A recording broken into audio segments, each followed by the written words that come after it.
Yo, what's good? It's Malik. Back in the scene, just keeping on making more videos, man.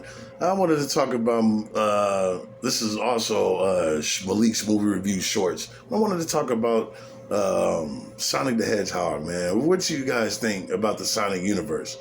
You know, I personally believe that the Sonic universe is going to take over.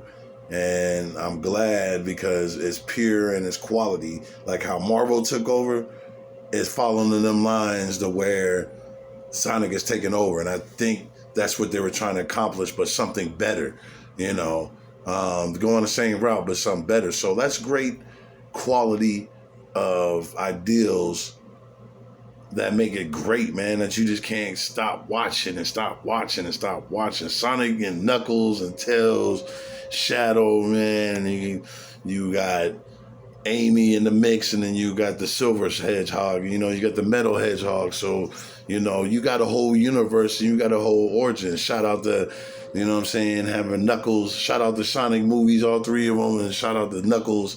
I think that's one of the best, well put episode for Knuckles, you know what I'm saying, to follow with the Sonic universe. So I want to give shots out to the Sonic universe because those are cool movies, man. And, you know, it has a great story to them. It has a great story. It doesn't take off anything. You know, it separates itself from the game.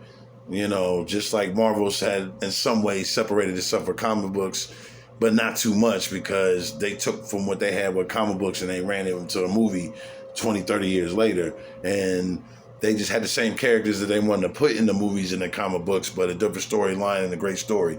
So, and it's like that with Sonic. You see the Sonic game for Sega Genesis, you know, and you see that it had its own little impact. So I love the Sonic movies. So you guys write in the comments, man. Sonic is one of the movies, man. It's not even for kids anymore. It's for grown-ups. And since we grew up off of Sonic, you know, that's for the 90s kids was something special when they put that on scene, because I was glad that they put that on scene. I was glad, you know what I'm saying, because those are great quality movies. I just love movies to have meaning, to make sense. You know, movies has to make sense. So tell me in the comments what y'all thought about the Sonic, and what would you like to see in the Sonic universe upcoming. You know, I would like to see more storylines. I would like to see more origin stories, and that's really set it up itself for origin stories. So I love it, man. So let me know in the comments. I hope you guys are enjoying this Saturday again. I don't know, it was hot out there. I had woke up, and shouts out to my man Tuck.